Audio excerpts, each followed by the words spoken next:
আসসালামু আলাইকুম, স্বাগতম জানাচ্ছি আমাদের এই পিক্সার্ট অ্যাপ টিউটোরিয়ালের নতুন আরও একটি ভিডিওতে। সো নতুন যারা আজকের এই ভিডিওটি যারা প্রথমবারের মতো দেখছেন তাদের উদ্দেশ্যে বলতে হচ্ছে, আমরা মূলত এই পিক্সার্ট অ্যাপসটিকে ব্যবহার করে কিভাবে ফটো এডিট করতে হয়, কিংবা এই পিক্সার্ট অ্যাপসের কোন টুলসের মাধ্যমে কিভাবে কাজ করতে হয়, কোন টুলসটা আমরা কখন ব্যবহার করব, কোন সময় ব্যবহার করব, এই প্রসেসগুলো মূলত বা এই অপশনগুলো আপনাদের সাথে আমি মূলত পরিচয় করে দিই। সো যারা আমাদের আগের ভিডিওটি মিস করেছেন তারা চাইলে আমাদের এই ভিডিও ডিসক্রিপশন বক্সে ক্লিক করে আমাদের আগের ভিডিওটি দেখে নিতে পারেন, কারণ আগের ভিডিওতে আমরা এই পিক্সার্ট অ্যাপের কিছু ইম্পর্টেন্ট অপশন দেখিয়েছি, যে অপশনগুলো আপনি যদি না দেখেন তাহলে আপনি বুঝতে পারবেন না এই অপশনগুলো কিভাবে ব্যবহার করতে হয়। সো আপনি যদি সেই ভিডিওটি দেখেন তাহলে খুব সহজেই আপনি বুঝতে পারবেন যে কোন অপশনটা দিয়ে কিভাবে কাজ করতে হয়। সো ভিডিওটার লিঙ্ক ডেসক্রিপশনে দেওয়া থাকবে। তো আজকের এই ভিডিওতে আমরা পরবর্তী অপশনগুলো দেখব, যেই অপশনগুলো আগের ভিডিওতে দেখানো হয়েছিল, তারপরে অপশনগুলো আমরা এখন দেখব। সো সেজন্য আমরা আমাদের পিক্সার্ট অ্যাপটাকে ওপেন করে নিলাম। এই পিক্সার্ট অ্যাপটাকে ওপেন করে নেওয়ার পর আমরা এখানে যে দেখতে পাবো একটা টুলস অপশন রয়েছে, এই টুলস অপশনে ক্লিক করব। এই টুলস অপশনে ক্লিক করার পর আমাদের এখানে অনেকগুলো অপশন দেখতে পাবো।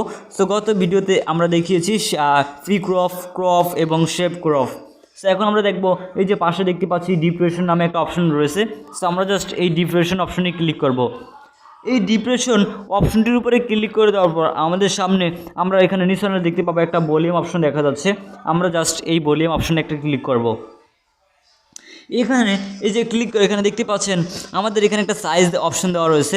আমরা যখন এই সাইজটা দিয়ে এটাকে সিলেক্ট করবো, আপনি একটু লক্ষ্য করুন, এই যে আমাদের এখানে যে এরিয়াটাকে সিলেক্ট করতে হবে, কোন এরিয়াটাকে এইভাবে টেনে নিয়ে এভাবে আমাদের এরিয়াটা সিলেক্ট করতে হবে। অর্থাৎ আমাদের এই যে ফেসটা আমাদের যে চেহারাটা রয়েছে, এই চেহারাটাকে আমাদেরকে মূলত এভাবে এরকম একটা এরিয়া সিলেক্ট করে নিতে হবে। সো আমি এখান থেকে সাইজটাকে একটু কমিয়ে নিলাম। দেন তারপর আমাদের এখান থেকে আমি আমাদের ফটোটাকে সিলেক্ট করে নিলাম। দেন তারপর এখন আমি উপরে যে আমরা দেখতে পাচ্ছেন একটা অপশন রয়েছে, এই অপশনটাতে আমাদেরকে ক্লিক করতে হবে। সো আমি জাস্ট এখান থেকে এই উপরের অপশনে ক্লিক করব। এই উপরের অপশনটাতে ক্লিক করে দেওয়ার পর আমাদের এখন আর এই যে নিচে আমরা দেখতে পাবো এই যে একটা ভলিউম অপশন দেওয়া রয়েছে। এই ভলিউম অপশনটাকে আমরা যখন বাড়িয়ে দিব তখন আপনি এখানে একটু লক্ষ্য করুন, একটা ডিপ্রেশনের একটা স্টাইল চলে আসছে। এই যে আপনি দেখতে পাচ্ছেন, আপনি এখানে একটু লক্ষ্য করুন, আপনি এখানে দেখতে পাবেন এই যে এখানে ছোট ছোট ক্ষুদ্র ক্ষুদ্র এই যে কিছু অংশ দেখা যাচ্ছে, এটাই হচ্ছে মূলত ডিপ্রেশন। আমরা যখন এটাকে কমিয়ে দিব তখন আপনি দেখতে পাবেন এই ডিপ্রেশনটা চলে গেছে। এবং আমরা যখন আবার এটাকে বাড়িয়ে দিব, এই যে স্ট্রেক্স অপশনটাকে যখন বাড়িয়ে দিব তখন দেখতে পাবেন এই যে এই ডিপ্রেশন অপশনটা বেড়ে যাচ্ছে। তো তারপর এখান থেকে যে সাইজ অপশন রয়েছে, এই সাইজ অপশনের মাধ্যমে আপনি আপনার ডিপ্রেশনের সাইজটাকে বড় ছোটো করতে পারবেন। এবং তারপর পাশে আপনি দেখতে পাবেন যে ডিরেকশন নামে অপশন রয়েছে, এই ডিরেকশনের মাধ্যমে আপনি আবারও এই যে এটাকে আবারও এই যে ছোটো বড় করতে পারবেন, বা এখানে একটা সার্কেলের মতো দিতে পারবেন। এই হচ্ছে মূলত ডিরেকশন অপশন। তারপরে যে ফেড অপশন রয়েছে, এই ফেডের মাধ্যমে আপনি আপনার যে ডিরেকশনটাকে এখানে অ্যাড করেছেন, এটার যে শ্যাডো রয়েছে এই শ্যাডোটাকে কম বেশি করতে পারবেন। সো এইভাবে আপনি যখন এটাকে কম বেশি করবেন তখন আপনার এই ভলিউমটাকে আপনি আপনার এই যে এই ভলিউমটাকে কম বেশি করার মাধ্যমে আপনারা আপনাদের ফটো অনুযায়ী এটাকে অ্যাডজাস্ট করে নেবেন। ওকে, তো আপনার ফটো অনুযায়ী আপনার ফটোটা যেরকম রাখলে ভালো দেখা যায় আপনি সেভাবেই রেখে দিবেন। সো তারপরে যে পাশে দেখতে পাচ্ছেন ব্ল্যান্ড মুড নামে একটা অপশন রয়েছে, ব্ল্যান্ড মুড। সো আপনি যখন এই ব্ল্যান্ড মুডে ক্লিক করবেন তখন এখান থেকে এই যে আপনি এখানে মাল্টিপল, কালার বন এবং dark, lighting, screen, overlay, soft light এবং আরও অনেকগুলো অপশন এখানে রয়েছে, যে অপশনগুলো আপনার ফটোতে যদি ম্যাচ করে তাহলে আপনি ব্যবহার করতে পারেন।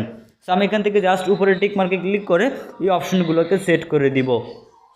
ওকে, সো আমি এখান থেকে উপরে ঠিক মারে ক্লিক করে দিলাম, উপরে ঠিক মারে ক্লিক করে জাস্ট সেট করে দিচ্ছি। তো তারপর যে অপশনটা রয়েছে সেই অপশনটাও এখানে আমরা আবার টুলসে ক্লিক করব। তো তারপর পাশে একটা অপশন দেখতে পাবো, যে অপশনটাকে মূলত স্ট্রেক্স বলা হয়। এখান থেকে আমরা যদি এই স্ট্রেক্স অপশনটার উপরে ক্লিক করি তাহলে আপনি দেখতে পাবেন এখানে এরকম একটা অপশন ওপেন হয়ে গিয়েছে।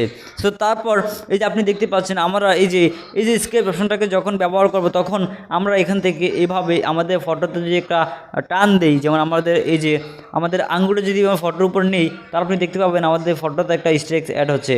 এবং এটা আপনি যেখানে রাখবেন সেখানে দেখবেন যে এই যে আমাদের গাছ, এই যে গাছটা আমরা এখান থেকে পাতাটাকে আমরা নিচে নামাতে যাচ্ছি, পাতাটা নিচে নামবে। আবার যেমন এখান থেকে আমরা আমাদের এই গাছের এখানে এই যে পাতাটাকে নিচে নামাবো সেটা করতে পারবেন, আবার নামাবেন, আবারও এখান থেকে এভাবে টেনে নিয়ে আসবেন। মানে এভাবে আপনারা এটাকে ওয়ার্ম করতে পারবেন। এবং আবার এটাকে চাইলে আপনি সিসি ও CCW করতে পারবেন, এই যে এরকমভাবে মানে বাঁকা হবে, এটাকে এইভাবে বাঁকা হবে। সো এইভাবে আপনারা মানে এগুলো করতে পারেন। সো এই হচ্ছে মূলত অপশনগুলো, মানে যখন আপনাদের প্রয়োজন পড়বে তখন আপনারা এগুলোকে ব্যবহার করতে পারবেন। সো এইভাবে আপনি চাইলে আপনারা একটু যদি চিকন রাস্তা থাকে এভাবে মানে মোটা টোটা করা যাবে আর কি। এই যে দেখতে পাচ্ছেন এই যে অপশনগুলো মূলত আপনারা যদি প্রয়োজন পড়ে ব্যবহার করেন, এগুলো আসলে ব্যবহার করে না, অনেকে আসলে শয়তানি করে এগুলো ব্যবহার করে। সো মজা করার জন্য জাস্ট এরকমভাবে ফটো এডিট করে আর কি।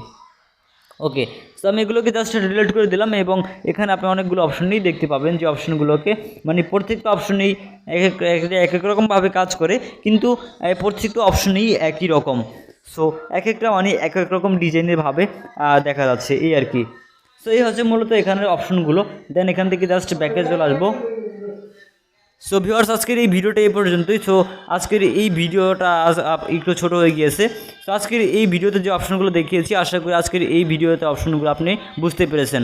তো দেখা হবে পরবর্তী ভিডিওতে। সবাই ভালো থাকবেন, সুস্থ থাকবেন। আল্লাহ হাফেজ।